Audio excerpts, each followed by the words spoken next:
Hi, I'm David Weegenaar. I come to you all the way from Christchurch, New Zealand, and this is not a chess lesson. This is just some of my viewpoints and all that sort of thing on life and all that sort of thing as I see it. Now, one of the things I've just written down is you cannot box me. You cannot put me in a box and say, there's David Weegenaar. And in fact, just about anyone's like that. Maybe some people you can do a variation of putting them in a box, but I'm a person that you can't put in a box and say that's David Weegenaar, because I don't like boxes, but I like thinking outside the box. Okay, now so I'm getting a lot of talk about what to do on the internet with my chess and what not to do, and to structure it, and to talk very little or don't talk at all, or talk and everything, make it this long or make it that long, or make it shorter or make it longer. It's not still 40 minutes, is it? Is it still 40 minutes? Blah blah blah. Be your best you can be. But then I've got icons that I respect, like Andre, from the great musician from Holland, okay, which is where my family originate from. The name Weegenaar is a bit of a clue. It could be German too, but it's not, it's Dutch. So then we've got that as well. So I like singing, but I'm not, and I've even been told don't sing on my chess videos. So I'm really confused about what actually makes a good chess video and what doesn't. So I like singing, but I'm not going to be a Neil Finn from Split Ends or Crowded House. I'm not that sort of singer. I can sing a little bit to save myself, but some people say I'm a good singer, some people say I can't sing, so it's another thing. It's all over the place. So I'm just coming to terms with what do people want from me when I'm doing chess on the net. What do they actually want? What do they like? What don't they like? And I'm getting told it's just like, I don't know what the word is now, but I can't remember. So anyway, I've got some things I want to say. I'm noticing that I'm playing Filipino people in chess, and here and there as I come across them, and often I don't know who they are. And the Filipino people, I think they've got something innate in their upbringing or their style or whatever that makes them quite good at, if they attribute any portion of their time to learning chess and playing it, and that's the thing, they seem to play it quite kind of naturally. And so I've noticed that they're like the Russians, but the Russians are pretty astute in getting into the chessboard and learning of the faculties of the play and all that sort of thing, how to play chess and blah blah blah. So I've noticed that's quite. I've noticed that of late. I don't know why it is. I've got a very good friend who's Filipino, and I've asked him, I've inquired of him of that, and he doesn't know the answer. But the thing is that the Filipino people seem to be very good at chess, and by the way, they're very good at singing too, let's face it. They love karaoke.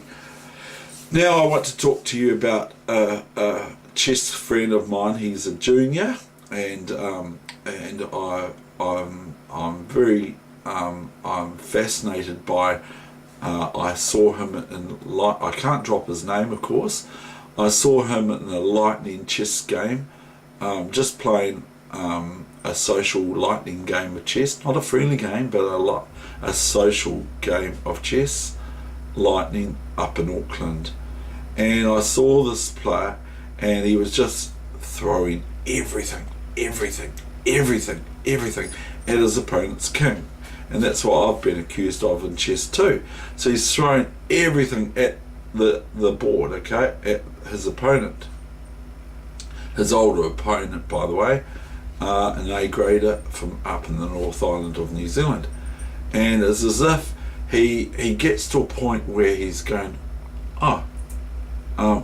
he looks behind him. It's almost like he looks behind him and he goes, is there anything else that I can bring into the game? You know, have I got any pawns or pieces or not any other knights or something that I can throw at my opponent and just almost like carelessly chuck things in and sort of hope for the best? You know, sort of like being at a machine, like a gambling machine, and just putting the money in and hoping for the best that something good happens from it, or you might lose it, okay? And so, but he was almost careless in regards to just throwing all his pieces away, and then when he got to the point of having nothing else to throw, he looked behind him to see if there was any pieces left on the he was going looking to the left and going, have I got something there? And he grabs that and throws that in the fray, and then but his opponent kept on taking the pieces. But it's quite fun to watch, and so that's something that I see as his nature, okay? So, and then I've also been thinking, so I've been talking about the Philippines, about how the Filipino people seem to be quite inept in their play and all that sort of thing. Then I'm coming to talking about sacrificing pieces and everything.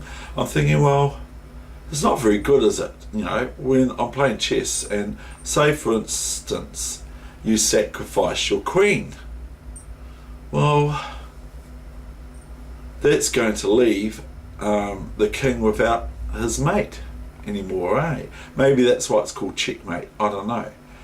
Because check for your mate, I don't know. Your mate's gone, isn't it? The king's mate is gone.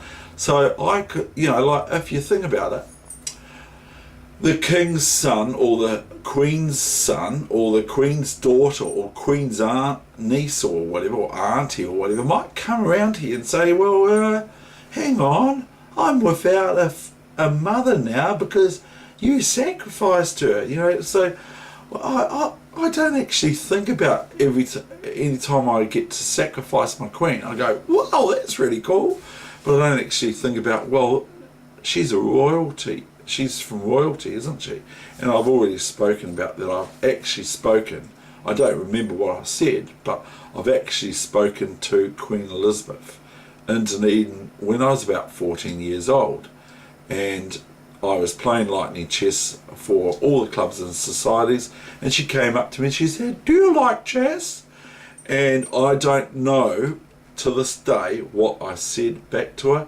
And then she said, my husband and I, and then she spoke to some of the other chess players there, but that was at Kettle Park in Dunedin about 1977-78, okay?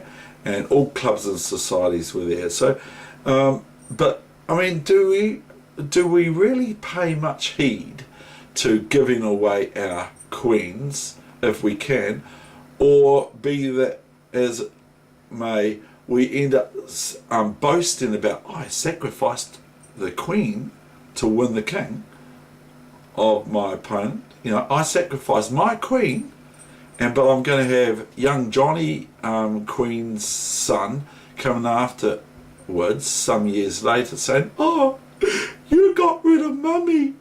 Mum's not, because at the end of the day it's their mummy, isn't it? It's their mum.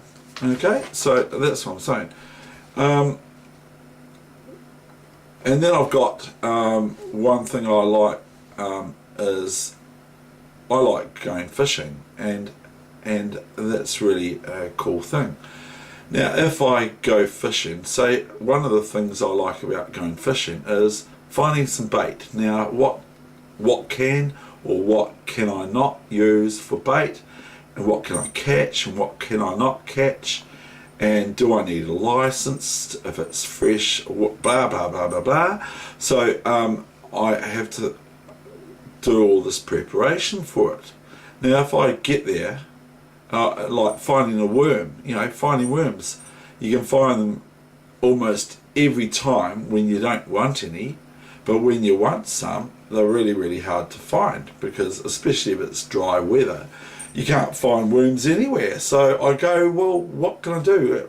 Where can I find worms? And so I'm looking for worms. So that's part of the challenge. It's like catching the actual fish itself.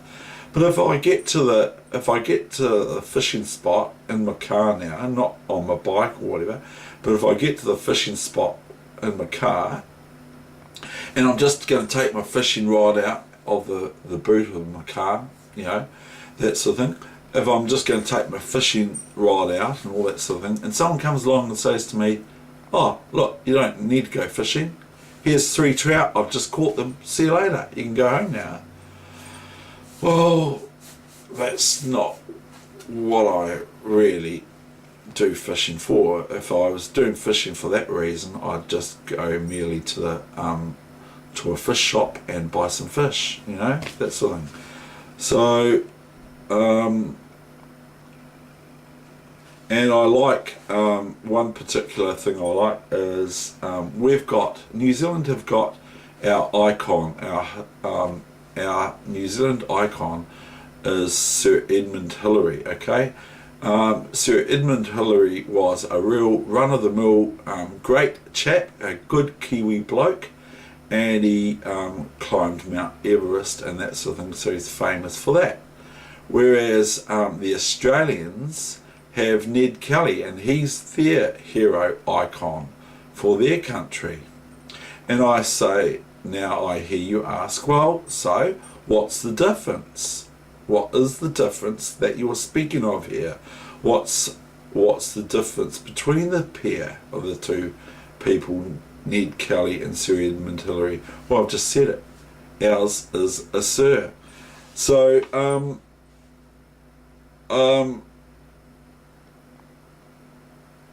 so I've been told, don't talk too much, don't talk too little, have audio with a video and all that. I'm completely perplexed. Can someone please out there help me, tell me what I'm meant to do? Now, as I said, Andre from Holland, the great violinist that everyone knows, he's a household name and an entrepreneur, and he's very, very successful at what he does. Guess what he does? He plays music absolutely beautifully. Now, I used to play the violin. I got to about grade 4 or 5 when I learnt it when I was a young lad in Otago Polytechnic. But one other thing he does is a bit like what I try to do, or I try to be myself. What he does is he also has a bit of jovialness and all that sort of thing. You know what I'm saying? So he doesn't just play the violin, he goes a step further. And primarily speaking, I shouldn't be giving my secrets away in chess at all. It's not the done thing. I'm meant to, so I'm fighting. It might be a subconscious thing. I'm fighting, or I'm not fighting, but I just think, well, I'm getting a lot of happiness and self-esteem and all those sorts of things happening for me, at least, from especially the juniors at the Canterbury Chess Club. So I'm going to just see what else I've got written here. A friend of mine, he says, David, you're wasting your time in New Zealand. He's a musician from New Zealand, one of the best musicians in New Zealand. He lives in Auckland. I'm not going to drop his name, but he says, David, you're wasting your time in New Zealand. You should go to Times Square in New York and play chess there and see what happens. Or you should go to Russia, and you'll be like treated like a rock star over there. I'm not sure if that's true, but that's what he's saying. I'm wasting my time here in New Zealand because I've got all sorts of conjecture about what is the best thing to do. Is it a long video, short video, structured, not structured, problems, not problems, chess games? I'm not Magnus Carlsen, let's face it, you know. I'm not Lance Armstrong either, even though I'm very fast on my bike. I don't do drugs, I've said that before. So, where are we? So this is considered, by me at least, my hardest chess game of all time, even harder than playing blindfold chess on Thursday's date. So this is the hardest chess position for me, is to work out and to ascertain what it is, because I'm getting feedback, don't you worry about that, what it is that is the best thing for me to do. Now, one friend of mine very close to me said, be your best self. Well, that's what I'll probably try to do and to aspire to, but I must say that he is an icon to me. I just watched Andre Rieu a bit of concert, and some people don't like him, but I think he's great. And my mother, she's from Holland, and she loves the clog hopping dancers when they come on stage. I can see her admiration, and guess what? I was talking to my mother when she was watching Andre on her TV at home in Dunedin, and guess what? I was saying some things to Mum, and I was videoing her, and guess what? She didn't hear me at all. Usually she does, but she didn't hear me at all. She was transfixed. She was in her moment, and like, it was really, really beautiful to see. It's one of my special things that I've seen from my mother. Okay. Now, in the Marlborough Sounds for speaking of fishing again, so I digress and I go back over old subjects and everything like that. So, speaking of fishing, in the Marlborough Sounds, which is in the middle of New Zealand, the South Island, the top of the South Island, is what's called the Marlborough Sounds. Now, there you're not allowed to catch blue cod. If you've got a boat, you're not allowed to, and you're out there in the Sounds, you're not allowed to catch blue cod according to New Zealand fisheries statute and laws and all that sort of thing. So what are you to do? Are you meant to put on next to your fishhook, affixed near your fishhook with the bait on it, blue cod need not apply? Is that what you're meant to do? I don't know. So I'm going to finish, I hope, soon, because otherwise the video is too long. And then maybe some people go, well, because that's the thing with chess, if the video is too long, they might, if the video is too short, they might think, well, chess can't be condensed in that short amount of time, so it can't be any good. But then if it's a long video, they might think, I don't know. I'm completely perplexed about the whole thing. So I like to have a bit of fun, obviously. Right, so where am I at? I want to now finish things off.